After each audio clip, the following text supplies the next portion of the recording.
start the fight, breaking down the walls in the dead of night. I don't come for peace, I come for the storm. Fanboys melt quick when the truth gets warm. All content's high, I'm collecting those tears. Just got started, but I'm cutting through fears. I'm not here for brand deals, I'm not for sale. I expose your lies, rip off the veil.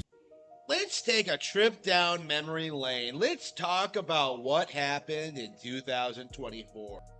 Yes, Harmon, let's take a trip down memory lane, please. But before we get there, for now on, whenever you make a video, can you put like a 5-second picture of you in the very beginning so I can get the perfect thumbnail? Maybe you sticking your tongue out, making a weird, goofy looking face. You know, that would mean so much more to me and just make my job so much more easier. When game journalists rallied and tried to tell us that Metaphor ReFantazio, the new Atlas RPG, was not only one of the best Atlas games ever produced, that it was one of the best-selling games ever made. Well, Harmon, you know your brethren, Player Essence, loves to sit here and say that Metaphor should have won Game of the Year over Astrobot.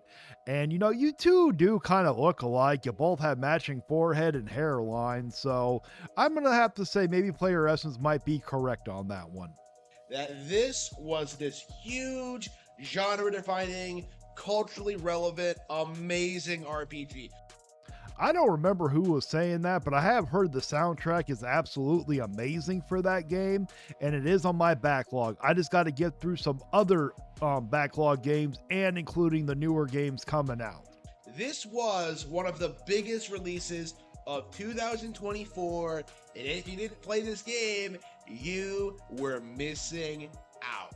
Well, I am starting to feel like that I am missing out for having played the game yet, but don't you worry, I will. But genre defining, I don't know if it's really genre defining, but you want to know which one is? Expedition 33. I'm in the middle of playing that game also, and let me tell you, that is truly genre defining when it comes to JRPGs. Game journals were really pushing this nonsense. They were really going all out trying to sell people on this idea that like Metaphor ReFantazio was going to be like some amazing thing, that it was some like extremely well received like Harmon, it was well received. It was literally a contender for Game of the Year. What the hell are you talking about? RPG that everyone was excited about it, and yeah, a year later nobody even remembers it came out. You know, like this was a game that did like Harmon, it did amazing. When Wood sit here and lied to everybody, said that Metaphor was supposed to be coming to the Switch too, do you know how many people were excited? There was a outroar for it. They were like, hell yes, let's get it on there. Harmon, you're just mad that the game isn't on your precious piece of plastic. About as well as Shin Megami Tensei 5, that, you know, trailed well behind like Persona 5 in relevancy. This was like a massive game journal astroturfing camp.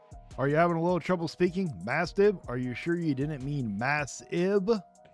Like no different really than what they tried with Astrobot or Clair Obscur Expedition 33. Like this is just Expedition 33 is truly genre defining. You have no idea what you're talking about, Harmon. You haven't even played that masterpiece of a game. That arguably might be one of the greatest games of all time. That's how much I am loving this game right now. Yet another example of how game journals are all bark and no bite. You know, like their products that they try and sell people don't even really stay relevant for like the full year. Harmon, how is somebody supposed to know if a game's gonna fall off or not? They're not mind readers. You gotta be more realistic here, for crying out loud. You kept going on about how Mario Kart World was gonna be the greatest thing ever, how it's an evergreen title, and look how far it's fallen off. Maybe a couple of months of relevancy until they get buried by some like, you know, bigger release. Harmon, it has not really dropped off. For crying out loud, even if it gets replaced, it's a single-player titles. Generally, single-player titles don't generally stay relevant for a very long time. Look at Breath of the Wild. You barely hear anybody ever talking about that game, even though it sold extremely well. Metaphor sold over 2 million units. That is extremely good for a video game to hit those numbers. That sold more than your precious Princess Peach Showtime and Mario and Luigi Brothership did. That seems to be how these things go, because these games don't seem to cultivate like an actual dedicated following. They don't seem to like have any long-term relevancy. You know, like Nintendo fans aren't asking for the game to be ported to Switch 2, right? Like Metaphor ReFantazio is just like, What the hell are you talking about? There are many Switch people that are requesting that game to come on over. You have no idea what you're talking about, Harmon. You really need to learn this thing called Google that was created last night. this RPG that came and went, even though it was hyped up as being one of the all-time greats. You know, like it really was last year's version of Expedition 33. Harmon, Expedition 33, it's in its own league compared to Metaphor. I'm not trying to bash Metaphor or anything, but Metaphor's been out for about a year and it's sold a little over 2 million units. Expedition 33 in its first month sold 3.3 million units. Are you kidding me? That's not even including the Game Pass people that were playing the game, Harmon. You have no idea what you're talking about. You know, the same exact mentality, the same exact behavior, the same exact like culture, right? These people do not play RPGs, and that's why they're so adamant that these like I'm starting to think that you don't play real RPGs, Harmon. that these titles that clearly are not on the same level as like the actual gems of the industry are just being propped up and worshipped and just considered some of the all-time greats. And like Can you at least give some examples? Can you at least sit here and tell us what games are better? What games are considered the all-time greats? Come on, Harmon. Please give us some damn examples already. Stop being lazy. do think we do need to like talk about like why this is happening and what's going on here, because I do think that game journals have realized that their established narrative that PlayStation is inherently superior to Nintendo, and that like Harmon, I do not think all game journos think that Sony is so much more established than Nintendo is, for crying out loud. Even though PlayStation did dethrone Nintendo with the greatest 3D platformer of all time, which is now Astrobot, so Sony are the kings of 3D platformers. you know, there are all these third-party games that are coming out. Like all of that is falling flat because like so many Nintendo games now like outperform even like the biggest of PlayStation titles. You know, Sony like lies about Horizon sales. Do you have any proof behind that? Sorry to tell you this, Harmon, but a lot of that Horizon game has outsold a lot of your Nintendo IPs. Stop coping and seething. They lie about like, you know, Astrobot's like relevancy. You know, they lie about like, you know, third-party games. Like there's just so much that they lie about. Harmon, Astrobot is very relevant. Just wait until it gets dropped on your platform. I would laugh if it outsells Mario Odyssey or DK Bonanza. That game is truly the greatest 3D platformer of all time, Harmon. Accept it already. So game journals have to like artificially prop up, you know, new IPs that come out to try and get them to have even a little bit of traction. So Nah, I think that's you. You're the one that keeps helping overhyping a lot of these titles for Nintendo. You helped overhype the overpriced piece of slop like Mario Kart World, and you helped overhype the DK Bonanza. with Expedition 33, with Astrobot, with like Baldur's Gate 3, like with Elden Ring, like they just worship these games and act like Harmon, you have literally just named off 3 of the last 3 Game of the Years, and most likely Expedition 33 is going to be the 4th. And you want to know what they all have in common?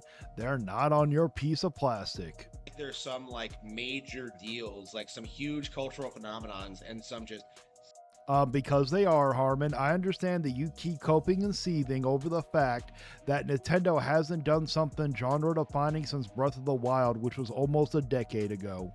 they just have left no impact at all. Because it's very interesting that like Metaphor ReFantazio is Oh yeah, no real relevancy. You're so correct. Elden Ring sitting at 30 million units sold worldwide. Baldur's Gate 3 sold 15 million units.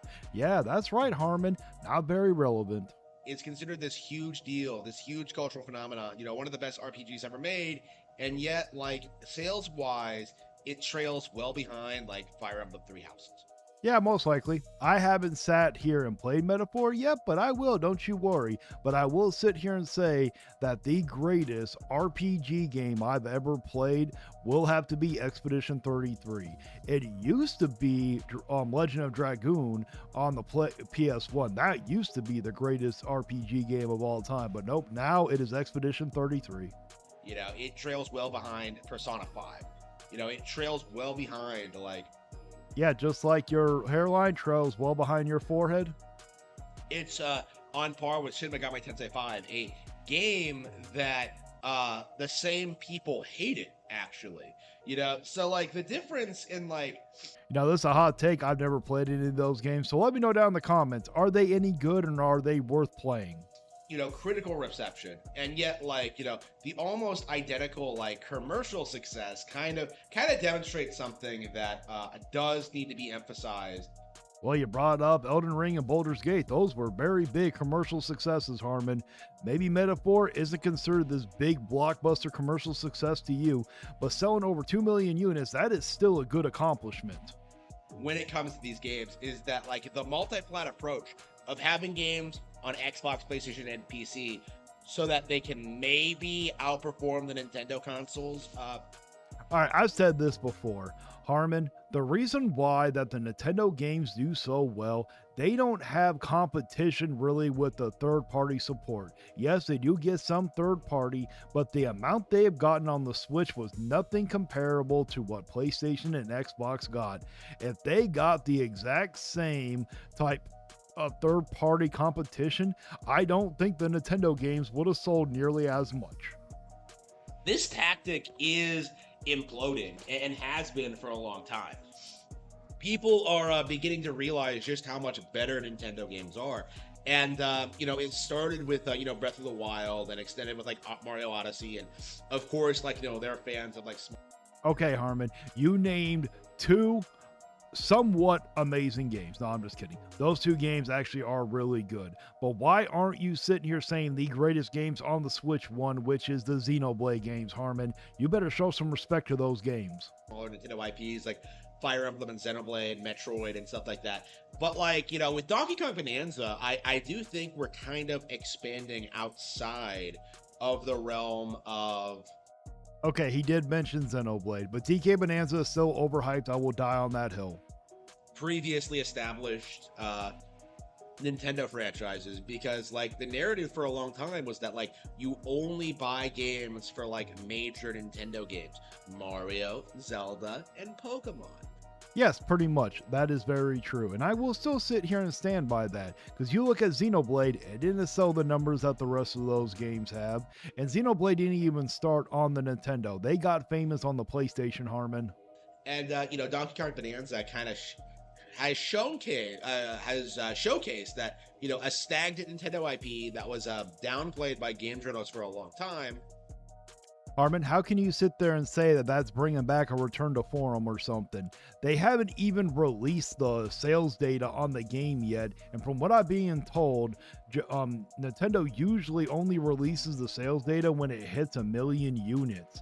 So if that is the case, this game's been out for over 3 weeks and hasn't even hit 1 million units. It is trailing very far behind Expedition 33 at this moment. Can make a glorious return to form and be hugely popular and successful. You know, even with game journos actively doing everything in their power to downplay and ignore it. Not only the game itself, but the console it's on. Harmon, it has nothing to do with that it's on Nintendo. It is your guys' fault. The people who went and bought the Switch 2, they're just not buying the DK Bonanza. At least I believe that's what the case is. Because they haven't released any real sales data except for what it sold the first week in Japan. Those are the only numbers that it sold. So it is speculated that it hasn't even hit 1 million units sold yet, Harmon. That's not the game journo's fault. That's your guys' fault. You guys are the ones that bought the console. Like, we are in this position now where people are outright ignoring what game journos are saying about games. Like, they don't care. Oh yeah, Harmon, that is so correct. That's why you're constantly always making a video about some type of game journal. I don't think you can go a single week without making one. This isn't 1997. You know, game journals can't gaslight people into thinking Final Fantasy VII is the greatest thing ever made when it's not even as good as Final Fantasy VI. You know, like, I have honestly never played Final Fantasy VI. Can anybody let me know down in the comments? Is it actually worth playing? Is it really as good as he's making this out to be? Because, you know, sometimes Harmon has been correct when a game is good, but you cannot sit here and take his word. He is very biased when it comes down to it. So if it's not on Nintendo, he's going to sit here and say it's not that good of a game. this isn't the same culture where they can like dictate how people reacted to new Zelda game announcements, right? The Wind Waker reveal was entirely a game journal. Okay, I keep hearing that the Wind Waker is amazing. And Gamebird, I know if you're watching this, I know you love Zelda, but I have seen the trailer and I've seen gameplay of Wind Waker, and that art style is just not for me. I think that's what held the game back. I know you love it, but I think the reason why maybe that game, well, this is according to him. I don't know if the game has done good or not, but he's trying to act like Wind Waker didn't do that good, Gamebird. So if that is the case, it might have been because of the art style, just saying. Like knee-jerk reaction, right? It had nothing to do with like the actual players.